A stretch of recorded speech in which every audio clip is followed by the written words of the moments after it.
You are Locked On Mavericks Postcast, part of Locked On Sports Dallas, on the Locked On Podcast Network. Your team every day.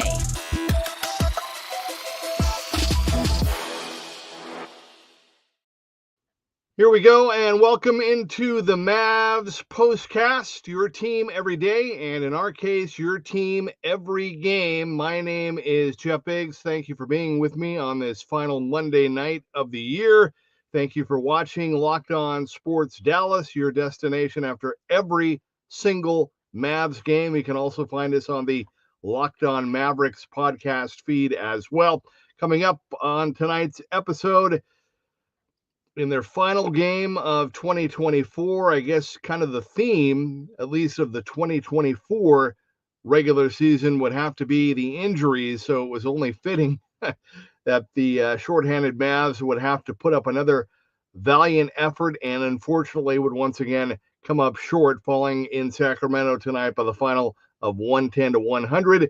Also, we'll talk about the return of P.J. Washington. On a positive note, he returned after that ridiculous one-game suspension, and we'll kind of get into the good, the bad, and the ugly from tonight's game and what we can take away from it, and look ahead to the first game of 2025, which all of a sudden is a nice battle with the team right above the Mavs, at least at the moment, and that's back here in Texas. That will be against the Houston Rockets in Houston on New Year's Eve night. So we're looking at a New Year's night, not New Year's Eve, New Year's night.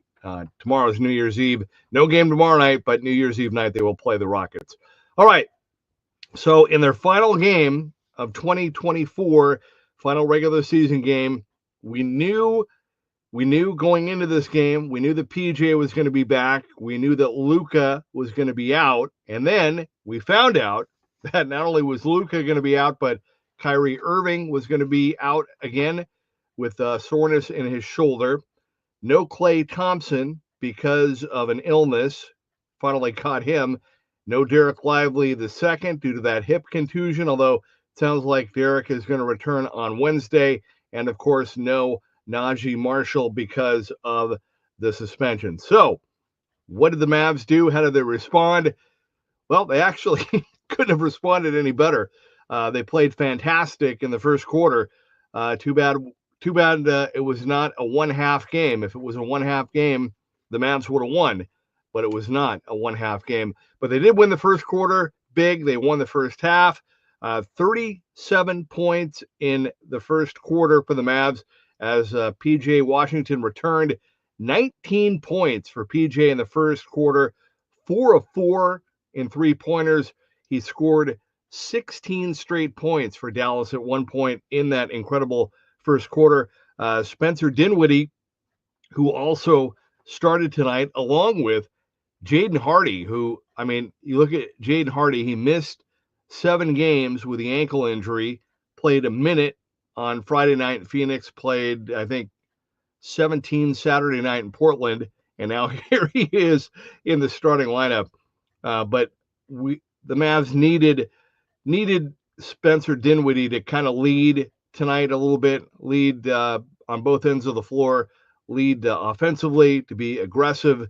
And he did that, had 11 points in the first quarter, got off to a great start. Again, I mean, injuries or not, 37 points in the first quarter, I mean, by this group was remarkable. Now, that was one of the better first quarters in recent memory. I mean, just a great start by this unit that was thrown together with PJ, Gafford, Dinwiddie, Quentin Grimes, and Jaden Hardy in the starting lineup.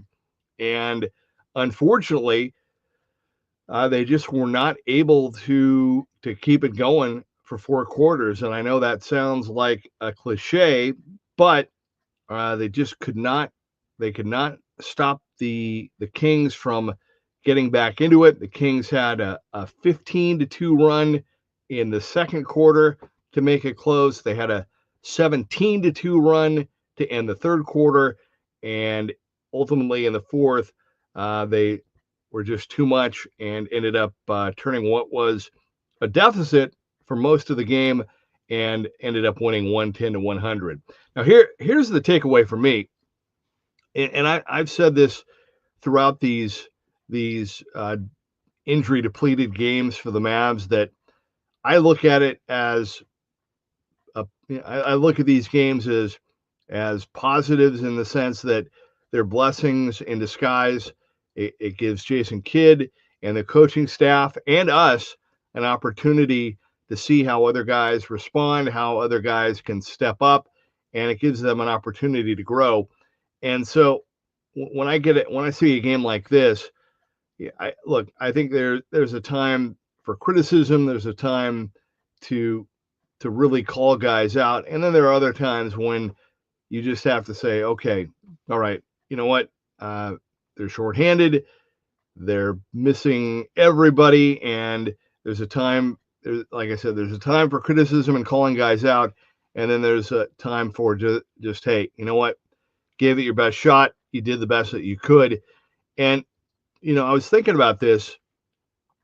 I was reminded that at the end of last season, at the end of the regular season last season, remember the Mavs won 16 of 18 to go into the postseason. And that just goes back to what I've been saying all along, that even though this is tough right now and it's frustrating and we all want to see this team come together, we all want to see this team at full strength and everybody find their set roles so that they can be ready for the playoffs. The reality is we still have one more day left in December. So there's a lot of time left. And the fact that the Mavs were able to win 16 of 18 down the stretch to go into the playoffs at the end of last season just proves my point that teams can literally flip the switch coming out of March and into April and get ready that way. So my point is there's still time. And my takeaway from a situation like this is, for all these guys that are getting opportunities to play and to play with each other, you never know. You never know what's going to happen in the playoffs. You never know what's going to happen with injuries. You never know who's going to be out, who's going to be available. You never know when your number is going to be called. So I look at this as, hey, these are opportunities for everybody else to get to play. PJ Washington ends up playing his best game of the season. We knew that it was going to be great to have him back, and it would have been nice if he could have gone for 40. Ended up with 28 points after that incredible first quarter in which he had 19. Ended up with 28. 38 minutes, 8 of 20, including 4 threes, went to the line 10 times, knocked down 8, had 4 rebounds, an assist, a steal, and a couple of blocks. How about the block party for the Mavs in this game tonight? 13 block shots with this lineup. No Derek Lively II. 13, a season high 13 block shots for the Mavs in this one tonight. That was definitely better than Sacramento, which only had how many blocks did the Kings only had? 1. 13-1 was the final number there. So great job on that front for the Mavs. Great to see PJ come back. Had his best first quarter, had his best game of the season. Daniel Gafford got hit with foul trouble, ended up with 8 points in 28 minutes. Spencer Dinwiddie, great start, had a very quiet 30 to lead the way for the Mavs, did Spencer Dinwiddie. Quentin Grimes, 11 points in his start, and Jaden Hardy had 8. But not, again, when you're the Mavs and when you have a 4-point lead at halftime, you really have to come out and reassert yourself and really impose your will coming out of the locker room in halftime. And unfortunately, it was just the opposite. The Mavs scored only 17 points in the third, 27 for Sacramento, and the Kings did a good job. And, I'll say this. Well, you know what? I'll save that. I'll save that for when we come back. because there's another part of this as well, the Sacramento part. But I thought, again, a valiant Mavs effort, shorthanded again. I mean, look at that. No Luka, no Kyrie, no Clay, no Najee, no Derek Lively, and they still really, I mean, up until the very end, maybe the final couple minutes, had a chance to win this game and pull it out on the road against a Sacramento team that has a lot of offensive firepower. Not good on defense, and they have some other issues that we'll get into, but still great to have PJ back, and tough loss, but I think some good minutes for some other guys. I loved Maxey is very quietly kind of picking up his defense, which is great. Dwight Powell had some good minutes. Brandon Williams, what was it, like his 6th game of the season for the Mavs, kind of bouncing around, ended up with 10 points in 20 minutes, didn't knock down a 3, but was 4 of 6, went to the free throw line, and I thought overall showed some real promise on both ends of the floor, did Brandon Williams. So, right there alone, Jason Kidd may have found something in his minutes tonight for Brandon Williams. All right, when we come back, some thoughts on this loss tonight, some more on the numbers from tonight, and just, I think, another way to look at this game as well. We'll get into that when we come back.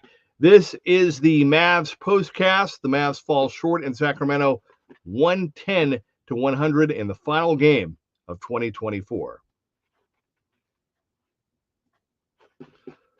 All right, well, I want to let you know that this episode tonight, if I can get this script up here, this is my fault, not yours. There we go. This episode is brought to you by Rocket RX. And if you are ready to boost your confidence and take control in the bedroom, Rocket RX has the solution. Imagine feeling more prepared and performing at your best. Rocket RX makes it simple and stress-free. Rocket RX offers FDA-approved treatments for erectile dysfunction at a lower cost than branded alternatives. No more uncomfortable doctor visits or pharmacy trips. Everything is delivered straight to your door in discreet, plain packaging. And with Rocket RX, you'll get trusted care from a real U.S. clinical team. Complete a quick 100% online consultation, and you could get your free prescription today. Visit rocketrx.com to get started now. It only takes 2 minutes. Right now, our listeners can get 40% off your first order when you use code LOCKEDONNBA. That's rocketrx.com, code LOCKEDONNBA for 40% off your first order. Terms and conditions apply. Rocket RX, better sex made simple. All right, so the Mavs fall short tonight in Sacramento, 110-100, the final score. And, another way to look at it, I mean, the Mavs, again, I don't think you could have scripted a better start to this game for the Mavs. 37 points in the first quarter. PJ Washington was lights out, 19 points in that first quarter, 4 threes, and scored 16 straight points for Dallas to get that game and get that lead up to 18. The Mavs led by 18 at one point in that first quarter. So again, you couldn't have scripted a better start for this game with this group. Again, with a starting lineup of PJ, Gafford, Spencer Dinwiddie, Quentin Grimes, and Jaden Hardy. And unfortunately, again, because the Kings were not shorthanded, because the Kings were at full strength, they had a lot of firepower, and this was brought up during the broadcast tonight about usually when there's a coaching change. Mike Brown was fired. Doug Christie was implemented to take over on an interim basis.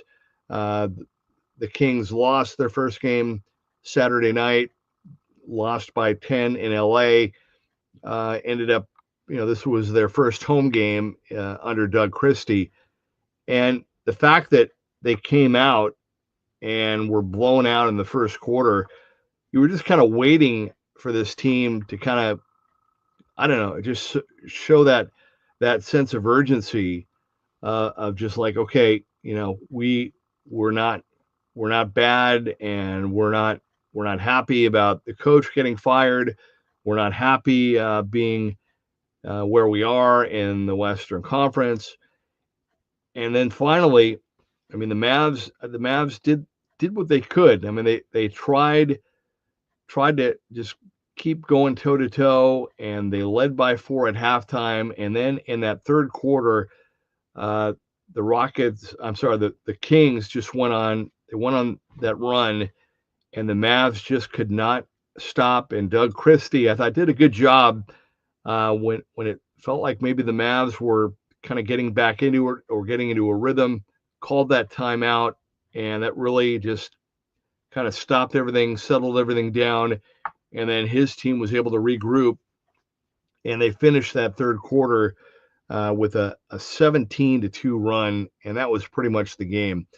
And I mean, when you think about it, right? I mean, yeah, you're upset, and you want to say, man, why couldn't the Mavs finish? Why couldn't they do better? Why did they only score 17 points in the third? And that's fair, and that's true. But think about it from the Sacramento standpoint. I mean, you're a team that, people thought had a good chance to go to the playoffs. Got a lot of star power, a lot of offense on your roster, right? A big three, if you will, or at least a very good three. Maybe not a big three, but a good three.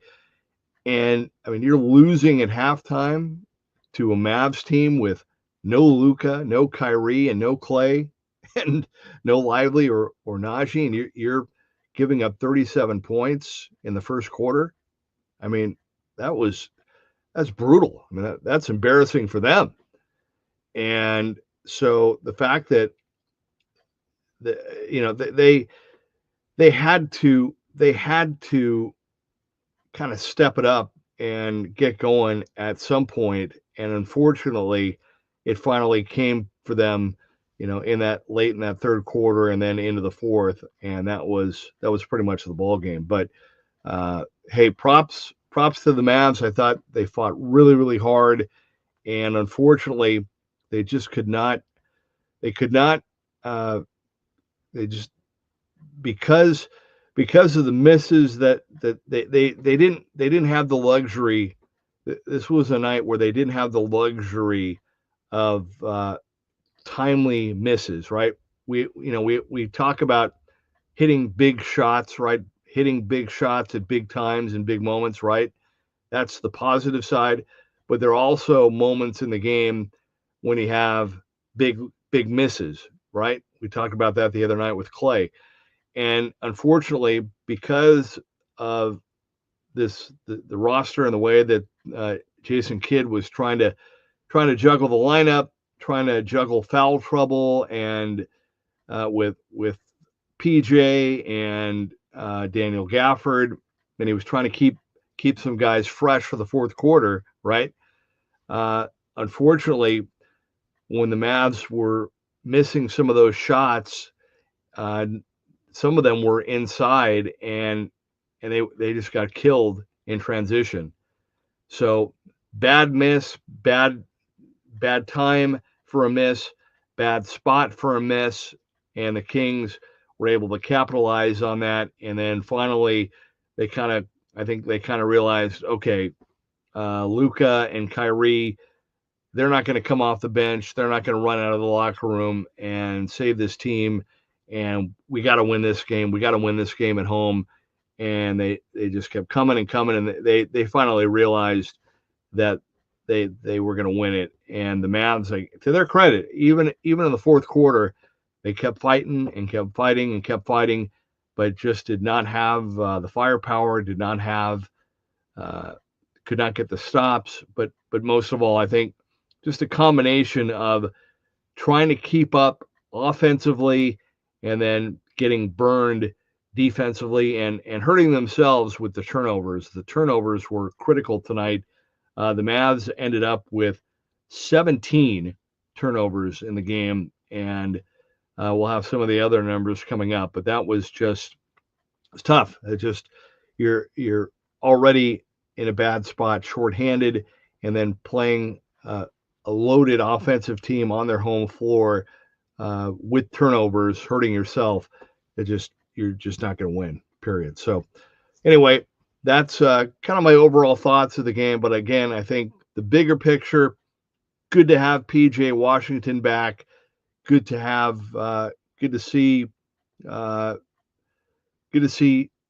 Brandon Williams get some minutes. Like the way that he played. I thought Spencer Dinwiddie started well and tried to lead this team. I was hoping for a little bit more. I would love to see Quentin Grimes kind of go off and have, for him, a monster game at some point. That would be great. I mean, I felt like this was a big night for PJ. Quentin did knock down 3 threes, and he was trying on both ends of the floor, hit some big shots, but I think they could have used a little more from him. But hey, Brandon had 10 off the bench. That was good to see. We had Gortman out there. Omax played. Maxey had a very solid night defensively with a block, 4 rebounds. And so you take this one. I'm not a big fan of, and I've said this before, and I'm not trying to whine because I know every team has to go through it, but I'm not a big fan of cramming in 4 games in 5 nights or whatever it is. I don't think it's just not good for the league. It's not good for the product. It's not good for the fans that go to the games. And the teams now, I mean, they use the calendar and they use the schedule accordingly it's a whole different mentality of resting guys and giving guys an opportunity to have multiple days off. And it's just a different time. So it is what it is. But again, I'm excited to see what starting lineup takes the floor on Wednesday night to start the new year, and looking forward to that matchup, that rematch, if you will, with the Rockets. All right, we'll take our final timeout, and then when we come back, we'll wrap things up. Again, I'm calling out the comment crew. If you guys want to jump in and participate in the show with the comments, please do. I mean, that's what this show is for. Again, Nick Anstead and the crew, Isaac and Slightly Biased. I mean, they're going to be doing their thing here coming up in a bit, but they're with you all during the week. But this postcast is not only right after the games live, but the whole point too is to get you involved and to allow you to be a part of it. And so we want you to do that, and that's what the comment section is for. So please jump in. We want to hear from you. Want to get your thoughts. What do you think of what you saw tonight, and what do you think about where the team is at as we get ready to turn the page and head into 2025? This is the Mavs postcast. And just a reminder, again, we just want to say that this is the Mavs postcast, not only your team every day, but your team every game. Want to say thank you for watching Locked On Sports Dallas, your destination after every single game. You can also find us on the Locked On Mavericks podcast feed. And again, this is the Mavs postcast. All right, so here we go. Our final segment. The Mavs come up short. They lose to the Kings in Sacramento. First meeting of the season with the Kings. First and only visit to the California state capital. The next 2 games with the Kings will be here in Texas, 110-100. The final tonight. Again, no Luka, no Kyrie, no Clay, no Derek Lively II, and no Najee. But PJ Washington returned, had 28 points, and that included a stretch of 16 straight points by himself 19 in the first quarter, and 4 3-pointers. 4 for 4 to start the game did P.J. Washington. Spencer Dinwiddie ended up with 30 points to lead all Mavs, and then off the bench, really, the bench the bench was the starting lineup. The only two players that scored off the bench, technically for the Mavs, Brandon Williams, who I've talked about, ended up with 10, and Gortman had 5, and that was it. So that just shows you what kind of a night it was for Jason Kidd and the Mavs roster. Points in the paint, which has really been a strength for the Mavs when everybody is healthy. Different case tonight. The Kings vandalized the Mavs in the paint, 48-34. Also, we talked about how some of the bad misses ended up to easy transition baskets for the Kings, and sure enough, fast break points, 21 for Sacramento, 12 for the Mavs. We talked about the turnovers. The Mavs, though, did lead by 18 in the first quarter. Sacramento's biggest lead was 14. 18 turnovers tonight for the Mavs, but they did have a season high 13 blocked shots. Sacramento also shared the ball really well. They had 25 assists compared to 17 for the Mavs. And then again, I think the big reason in the second half, ultimately rebounding, Sacramento with 58, the Mavs with 36. And that's a huge reason why they had that one possession when they had 5 shots before it finally went in for Sacramento. 5 shots. It just shows you, that's why stars are stars. And hey, I'm not gonna criticize the guys that played tonight. They played their hearts out, did everything they could, and they just came up short against a Sacramento team at full strength, playing their first home game after firing their head coach, trying to win for their new interim coach, Doug Christie. And they were able to pull it out down the stretch and get a win, 110-100. So the good news is the Mavs will get some good sleep tonight. New Year's Eve, they will fly back here to Texas, and they will take on the Rockets on New Year's night, which should be a great game. And then I'm looking forward to the Mavs getting back home for a nice Friday night showdown with the Cleveland Cavaliers. But by the numbers, so when you add up the games of 2024, the Mavs finish 64-40 to wrap up the year. And again, their first game of 2025 is going to be a nice Wednesday night rematch in Houston to start off the new year with the Rockets. So I am not going to be with you on Wednesday night, but I will be back with you on Friday night. So I want to thank you again one more time. Hope you had a great Christmas. Thank you for welcoming me into the Mavs family here to start the season. I'm honored and blessed to be with you guys every game and covering this team and following this team throughout what I think is going to be a great season the rest of the way. And I can't wait for the playoffs to get here. But 2024, this is it. This was the final game of the year. And I think we would all agree we can't wait to see what happens with the Mavs here to start off 2025. So with that said, thank you. Thanks for hanging with me tonight. Again, next year, we really want to get you involved, want to hear from the comment crew. We want to get you to interact, to be a part of these shows. After every game, every Mavs game, we're going to be with you live. Again, I will be back with you on Friday night, but I know Nick and the crew will be with you all week long with all kinds of news and information, injury updates, the whole thing on the Locked On Mavs podcast. So be sure, you already do it. You don't need to hear it from me.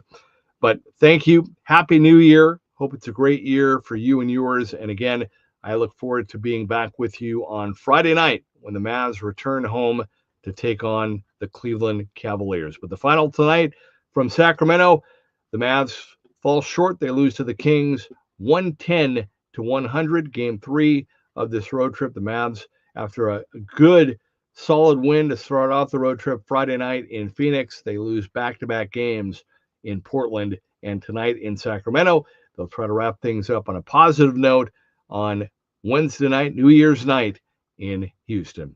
Once again, this has been the Mavs Postcast. Happy New Year.